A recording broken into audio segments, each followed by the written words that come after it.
ಎಲ್ಲರಿಗೂ ನಮಸ್ಕಾರ. ಎಲ್ಲರೂ ಹೇಗಿದ್ದೀರಾ? ಐ ಹೋಪ್ ಎಲ್ಲರೂ ಚೆನ್ನಾಗಿದ್ದೀರಾ ಅಂತ ಅನ್ಕೋತೀನಿ. ನಾನು ನಿಮ್ಮ ಗೀತಾ ರವಿ. ಇನ್ನೂ ಯಾರೆಲ್ಲ ನನ್ನ ಚಾನಲ್ನ ಸಬ್ಸ್ಕ್ರೈಬ್ ಮಾಡದೆ ನೋಡ್ತಾ ಇದ್ದೀರಾ, ದಯವಿಟ್ಟು ಸಬ್ಸ್ಕ್ರೈಬ್ ಮಾಡ್ಕೊಂಡು ನೋಡಿ ಅಂತ ಇವತ್ತಿನ ವಿಡಿಯೋನ ಸ್ಟಾರ್ಟ್ ಮಾಡೋಣ ಸ್ನೇಹಿತರೆ. ನನಗೆ ಸ್ವಲ್ಪ ಕೋಲ್ಡ್ ಆಗಿದೆ, ವಾಯ್ಸು ಸ್ವಲ್ಪ ಚೇಂಜ್ ಆಗಿದೆ, ಸ್ವಲ್ಪ ಅಡ್ಜಸ್ಟ್ ಮಾಡ್ಕೊಳ್ಳಿ.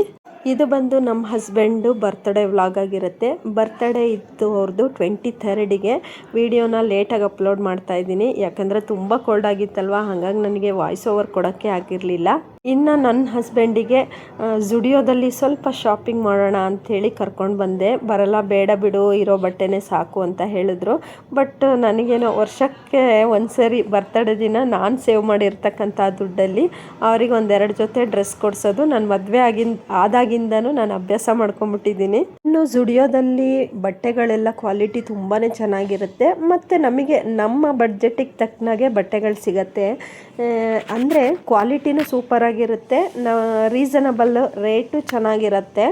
ಕ್ವಾಂಟಿಟಿ ಮತ್ತು ಕ್ವಾಲಿಟಿ ಎರಡು ತುಂಬಾ ಚೆನ್ನಾಗಿದೆ ಅಂತಲೇ ನನಗನ್ಸುತ್ತೆ. ಶಾಪಿಂಗ್ ಮಾಡೋದು ಅಂದರೆ ನನಗಂತೂ ತುಂಬಾ ಇಷ್ಟ. ನನಗೆ ಅಂತಲ್ಲ, ಸಾಮಾನ್ಯ ಹೆಣ್ಮಕ್ಳಿಗೆ ಶಾಪಿಂಗು ಆಮೇಲೆ ಗೋಲ್ಡು ಇದೆಲ್ಲ ತುಂಬಾ ಇಷ್ಟ ಆಗುತ್ತೆ. ಎಲ್ಲ ಹೆಣ್ಮಕ್ಳು 90% ಎಲ್ಲ ಹೆಣ್ಮಕ್ಳಿಗೂ ಇಷ್ಟನೇ ಆಗುತ್ತೆ. ಎಲ್ಲ 100ಕ್ಕೆ ಒಬ್ಬರು ಸಿಗ್ಬೋದು, ಇಲ್ಲಪ್ಪ ನಂಗೆ ಶಾಪಿಂಗ್ ಇಷ್ಟ ಇಲ್ಲ, ಒಡವೆ ಇಷ್ಟ ಇಲ್ಲ ಅನ್ನೋರು. ಬಟ್ ನನಗೆ ಮಾತ್ರ ತುಂಬಾ ಇಷ್ಟ ಒಡವೆ ಅಂತ ಅಂದರೆ.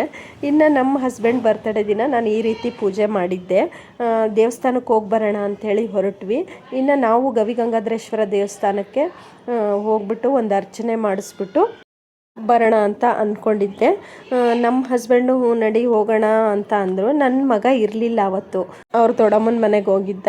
ಇನ್ನು ಸಂಜೆ ಬರ್ತೀನಿ ಅಮ್ಮ, ನಾನು ಇವತ್ತೊಂದು ದಿನ ಹೋಗ್ತೀನಿ ಅಂತ ಅಂದ. ಸ್ಕೂಲು ರಜಾ ಇತ್ತು ಅವತ್ತಿನ ದಿನ, ಹಾಗಾಗಿ ನಾನು ನಮ್ಮ ಹಸ್ಬೆಂಡು ಇಬ್ಬರೇ ಹೋಗಿದ್ವಿ.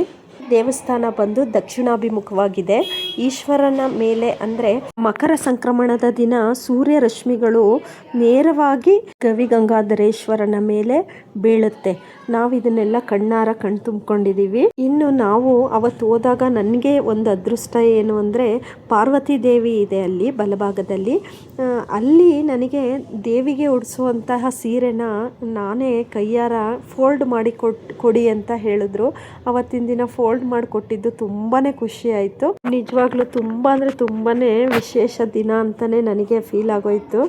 ಇನ್ನು ನಾವು ಅಲ್ಲಿ ದೇವ್ರ ದರ್ಶನ ಮಾಡಿ ಒಂದು ಅರ್ಚನೆ ಮಾಡಿಸ್ಕೊಂಡು ಮನೆಗೆ ಬಂದ್ವಿ. ಇನ್ನು ನಾನು ಅವತ್ತಿನ ಮಾರ್ನಿಂಗು ಪಾಯಸ ಮಾಡಿ ಸ್ವಲ್ಪ ಟೊಮೊಟೊ ಬಾತ್ ಮಾಡಿದ್ದೆ. ನನ್ನ ಮಗನೂ ಅಷ್ಟೊತ್ತಿಗೆ ರಿಟರ್ನ್ ಬಂದಿದ್ದ. ನಮ್ಮ ಸಿಸ್ಟರು ಆಫೀಸ್ಗೆ ಹೋಗ್ಬೇಕಲ್ವ, ಹಾಗಾಗಿ ಮನೆಗೆ ಬಿಟ್ಬಿಟ್ಟು ಅವಳು ಆಫೀಸಿಗೆ ಹೋದ್ಲು. ಇಲ್ಲಿ ನೋಡ್ಬೋದು ನಮ್ಮ ಹಸ್ಬೆಂಡ ಎಲ್ಲರಿಗೂ, ನನಗೂ ನನ್ನ ಮಗನಿಗೂ ಅವ್ರಿಗೂ 3 ಜನಕ್ಕೂ ಬಡಿಸಿ ಕೊಟ್ಟರು. ಇಷ್ಟ ಆಗಿತ್ತು ಇವತ್ತಿನ ಮಾರ್ನಿಂಗು. ಇನ್ನು ಅವರು ಆಫೀಸಿಗೆ ಹೋದರು. ನನ್ನ ಮಗನಿಗೂ ಸ್ಕೂಲ್ ರಜಾ ಇತ್ತು ಅವತ್ತು, ಅವ್ರ ಸ್ಕೂಲಲ್ಲಿ ಏನೋ ಫಂಕ್ಷನು ಅಂಥೇಳಿ ರಜಾ ಕೊಟ್ಟಿದ್ರು. ಇನ್ನು ನೈಟು ಸಣ್ಣದಾಗೆ ಒಂದು ಕೇಕ್ ತೊಗೊಂಡು ಬಂದಿದ್ವಿ ನಮ್ಮ ಹಸ್ಬೆಂಡ್ಗೆ. ಹಾಗೆ ಹ್ಯಾಪಿ ಬರ್ತ್ಡೇ ಅಂತ ಅಷ್ಟೇ ಬರ್ಸಿದ್ವಿ.